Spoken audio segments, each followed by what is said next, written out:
tengo que ser portavoz de malas noticias para el bolsillo de los chilenos porque, escuche bien, este año termina, o esta temporada 2023-2024, con un alza de 2,6% en los planes de ISAPRE. Los costos más altos afectará a Colmena, presente, Banmédica, Nueva Más Vida, Cruz Blanca y Vida 3. Vemos una nota y al regreso les voy a presentar a dos especialistas que nos van a ayudar a entender este fenómeno y, por supuesto, todas las preguntas que ustedes nos hagan a través de Buenos Días TVN, que es nuestro hashtag.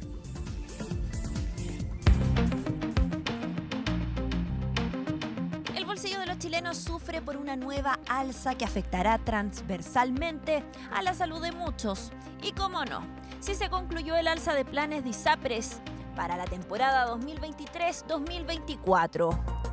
Un alza sobre el valor de la UEF. Recordemos que los planes de salud de la ISAPRE están en UEF, por lo tanto es un alza real. La ley 21.350 establece que se genere un indicador por parte de la superintendencia con elementos objetivos, ya que permitan contener las alzas y no traspasar todos esos costos a los usuarios. ¿Y algunos afiliados conocían estas nuevas reglas del juego? Sí, sabía. Me enviaron una notificación vía correo electrónico. Malo lo encuentro porque las ISAPRES cada día se nos van encareciendo más. Pero ponga mucha atención, porque no serán todas las ISAPRES las que tendrán un costo más alto. Como ven las imágenes, este 2,6% de alza afectará a los planes de Colmena, Banmédica, Nueva Más Vida, Cruz Blanca y Vida 3. Mientras que Consalud y Esencial no realizarán modificaciones en sus precios. Pero, ¿qué opinan los asociados a estas ISAPRES?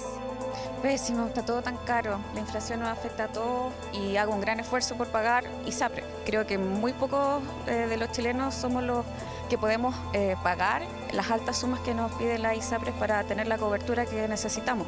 Y por lo mismo que sigue subiendo, es malo. Exactamente, justamente viene a preguntar al respecto y me parece mal.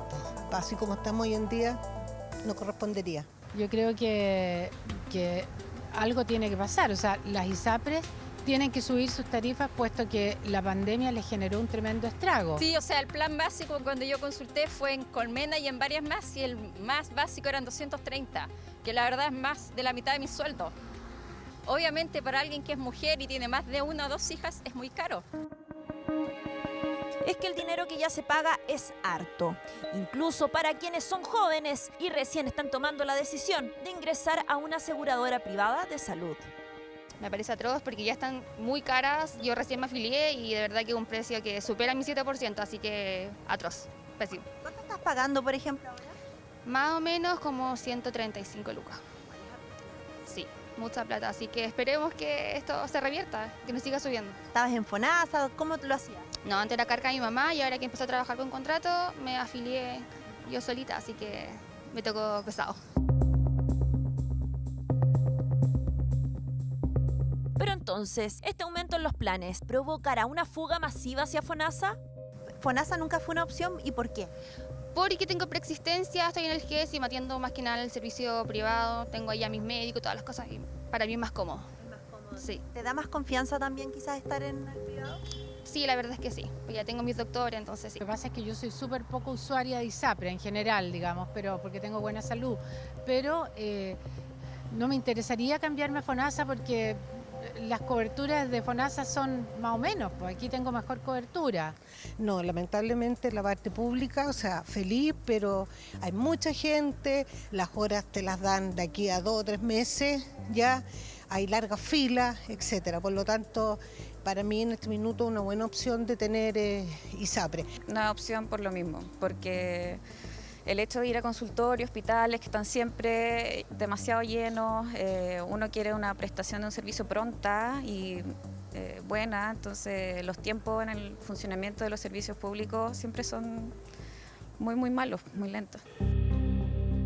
Aunque los expertos también tienen sus opiniones respecto al incremento del valor de 5 de las 7 ISAPRES. Las alzas en los planes de ISAPRE tienen un efecto directo sobre, por ejemplo, los excedentes que pueda recaudar una persona. Lo que puede ocurrir es que el valor del plan de ISAPRE que tenga esas personas al subir sea excesivo sobre el nivel de monto de sueldo que va hacia ese plan de ISAPRE y por lo tanto va a tener que pagar una carga adicional.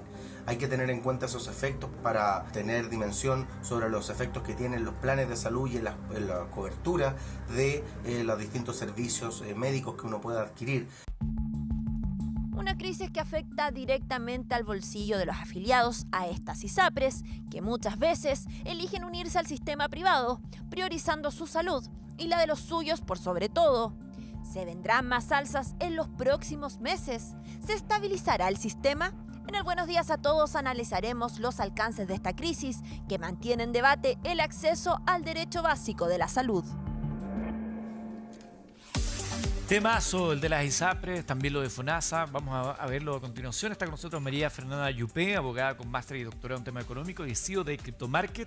Bienvenida. Muchas gracias. Y también Recaredo Galvez, magíster en política de gobierno, docente de políticas públicas de la USACH y también investigador de la Fundación Sol. Bienvenido también. Muchas gracias. Partamos explicándole a la gente, ¿les parece? ¿Por qué suben los planes de la ISAPRE? La ISAPRE tiene muy mala fama y la gente dice, oye, ganan una millonada, ¿cómo es posible que nos empiecen a subir más encima en un 2,6%? Se decía que querían subirlo en un 12% de la ISAPRE. ¿Por qué se suben los planes de la ISAPRE?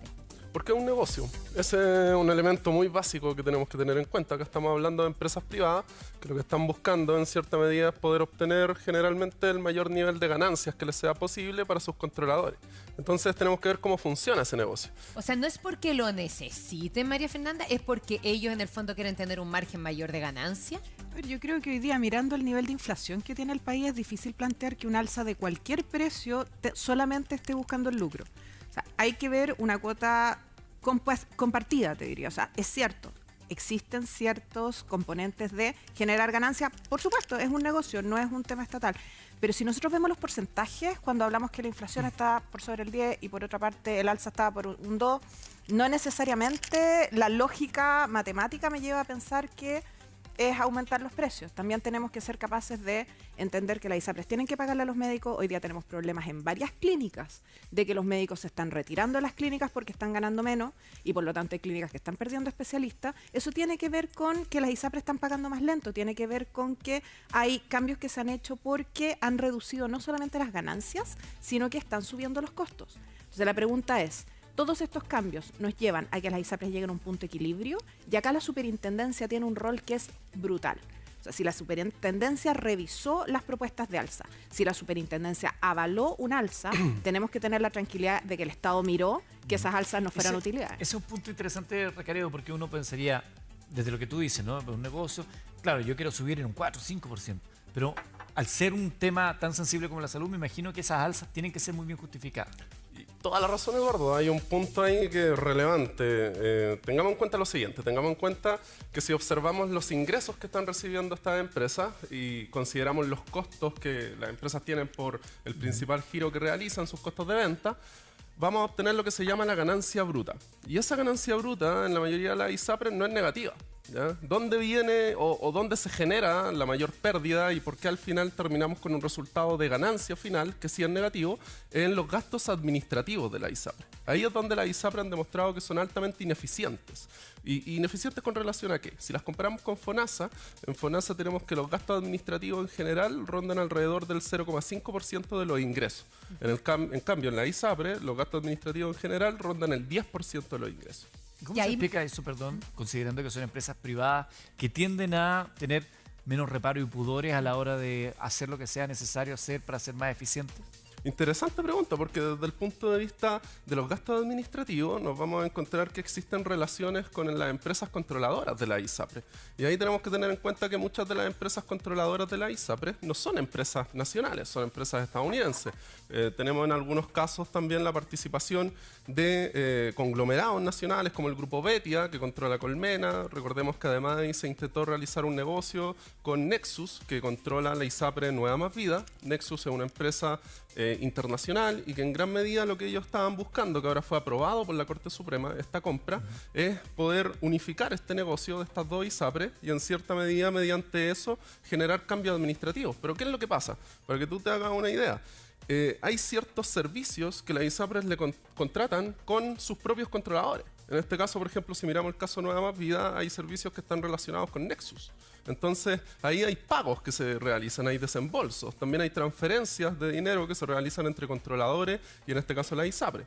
Entonces, estamos hablando de un negocio que es bastante complejo, porque además no olvidemos que existe otra arista que es muy preocupante en este ámbito, que tiene que ver con los prestadores directos, en este caso con las clínicas, donde también existen relaciones que desde el 2005 se encuentran reguladas en términos de la integración vertical. Es decir, no hay ISAPRES que tengan que ser dueñas de clínicas. Pero ¿cuál es la figura que apareció como alternativa? El holding. Entonces tenemos grandes holding que son dueños de ISAPRE y que son dueños de clínicas. Y la relación que se produce en términos de las personas que están afiliadas a alguna ISAPRE y los prestadores de servicios, las clínicas a las que acuden, ha sido muy estudiada en nuestro país, incluso por la superintendencia, y se ha llegado a observar que existen grupos de ISAPRES con clínicas que tienen una relación en términos de los ingresos de las clínicas y las personas que están afiliadas a las ISAPRES que puede llegar a un nivel del cerca del 42%. Claro, y esto bajémoslo, ¿cómo le afecta a la gente? ¿Cierto? Ahí María Fernanda se está provocando efectivamente una fuga de las ISAPRES a FONASA, y algo que preocupa mucho es si es que FONASA podría saturarse con esto. ¿Qué podría pasar? Si es que mucha gente o finalmente pudieran llegar a desaparecer las ISAPRES, ¿qué pasaría en FONASA o nunca van a desaparecer? Ahí expliquemos bien cómo podría afectar a FONASA esto. Ya. Porque más del 90% de los chilenos están en FONASA. O sea, el primer tema, yo creo que FONASA está colapsado. O sea, esa es una realidad hoy día. Si nosotros vamos a cualquier institución pública de salud, nosotros vemos que hay un colapso de atenciones. Entonces, si nosotros se le sumamos más personas, la saturación va a subir. O sea, no tenemos mucho espacio aquí. ¿A quién afecta directamente? A la clase media. Y la afecta de manera muy dura. ¿Por qué? Porque cuando hablamos de sueldos más altos se complementa con un seguro salud y se soluciona el problema. O sea, una persona que tiene un ingreso más alto, que las prestaciones le bajan, simplemente busca un seguro, complementa con eso directamente hacia las clínicas y no tiene una mayor afectación, excepto en reducir la cantidad de dinero que gasta para cosas que no son básicas. Por lo tanto, es una redistribución de lo que gasta. Para la clase media, esto es complejo. Y es complejo porque está acostumbrado a un estándar de atención que tiene directa relación con el costo que conversábamos administrativo. ¿Por qué? Porque en las ISAPRE hay más gente atendiendo a público. Tenemos más rapidez en las horas, tenemos más rapidez en las prestaciones, conseguimos con más rapidez en las clínicas los exámenes. Entonces, si yo estoy acostumbrado a pedir hora y tener hora en una semana o 2 semanas, que en pedir un examen y tener hora a 1 semana, 2 semanas, me muevo a FONASA tomando la decisión en frío, no tengo una emergencia, gracias a Dios no tengo ningún enfermo en la familia, entonces tomo la decisión, me cambio a FONASA, empiezo a atenderme en FONASA y me dan hora para 2 meses más, o no encuentro el especialista porque no lo hay, o necesito el examen urgente y para la hora del examen tengo que esperar 2 meses más. ¿Cuál es la solución para esa familia que tiene el problema hoy día y que está acostumbrada a una atención distinta? Atenderse particular. Y pedir el crédito consumo y atenderse particular pagando mucho más por estar fuera del ISAPRE, porque al final del día queda capturado en este problema. A ver, una de las preguntas que se hace la gente a propósito de esta situación que se ha conocido es si es conveniente o no cambiarse a FONASA. De hecho, una de las preguntas que más se generan. ¿Es el momento, si estoy en ISAPRE, considerando los costos, cambiarme a FONASA? Aquí nos ha dado una tesis de por qué no es bueno hacerlo en frío, considerando las debilidades que tiene FONASA. Recreo, ¿estás de acuerdo con esta visión?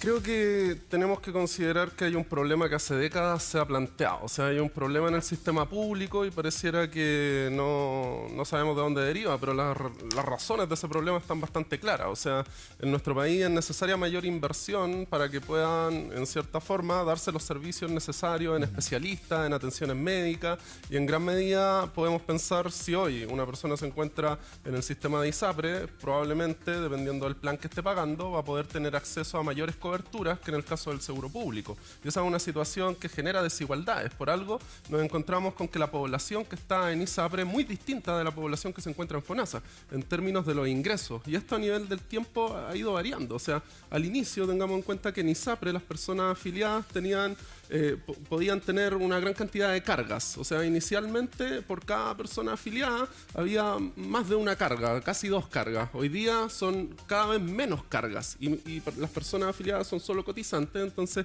las coberturas en cierta forma se han ido concentrando en un perfil de personas. Entonces, ¿qué es lo que se está haciendo? Porque también tengamos en cuenta que hay un proyecto de ley que este gobierno ha ido planteando que desde nuestro punto de vista necesariamente tiene que ser transicional solamente, y la propuesta de ese proyecto de ley consiste en crear para FONASA un nuevo fondo E. Ya sabemos que hoy día FONASA llega hasta la letra D y dependiendo de los ingresos de las personas que están afiliadas, van a estar en distintos tramos con distintos niveles de copago.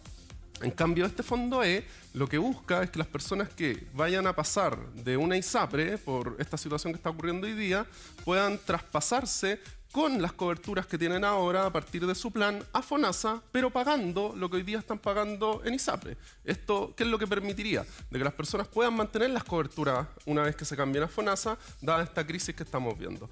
Pero al mismo tiempo, ¿qué es lo que busca ese proyecto de ley? Busca generar una situación en la cual los prestadores de servicio, que habíamos dicho anteriormente, que son las clínicas, no sean las que reciban el mayor impacto de que las ISAPRES quebren o que las ISAPRES dejen de existir. Entonces, en cierta medida, ¿qué haría ahí FONASA? Estaría recaudando.